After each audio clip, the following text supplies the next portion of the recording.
Assalamualaikum warahmatullahi wabarakatuh. Perkenalkan, nama saya Kania Febrinia Mulyani, kelas non-reguler semester 2 dengan NPM 74/2012-1177, mata kuliah Hukum Pidana dengan dosen Profesor Hajah Heni Nuraini SHMH dan asisten dosen Dr. Muhammad Rendi Aridayandi SHMH.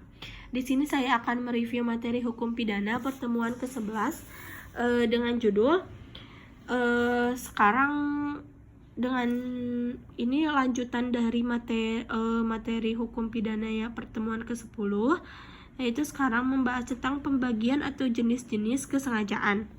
Ada dolus determinatus, yaitu kesengajaan tertentu yang ditujukan pada objek tertentu.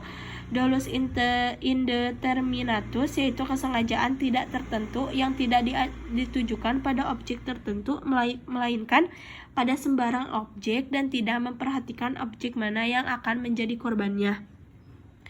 Ada ketiga, dolus alternativus, yaitu kesengajaan yang ditujukan pada objek yang satu atau objek lainnya, jadi memilih satu di antara dua objek.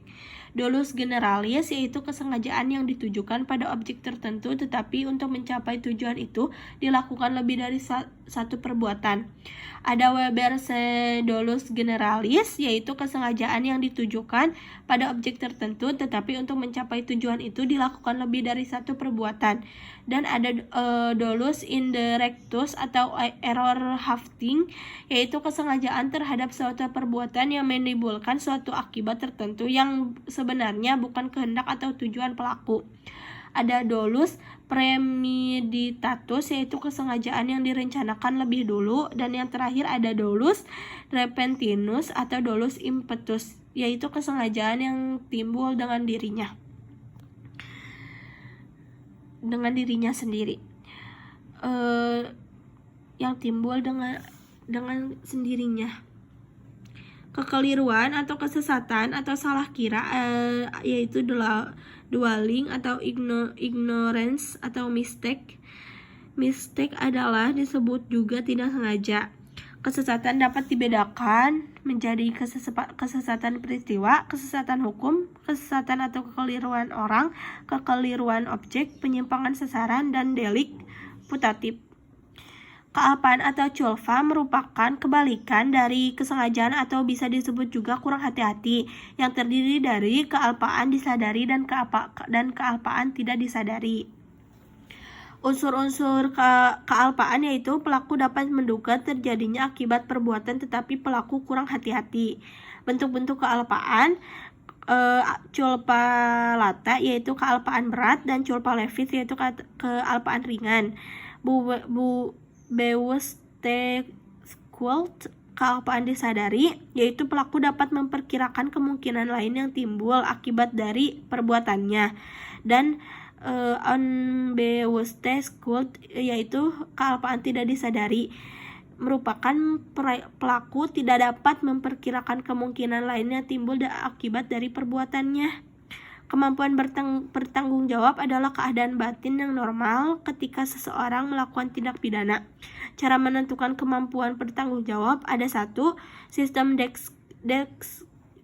deskriptif, yaitu menyatakan, kedua sistem normatif, yaitu menilai, dan yang ketiga sistem deskriptif dan normatif, gabungan dari kedua sistem tersebut.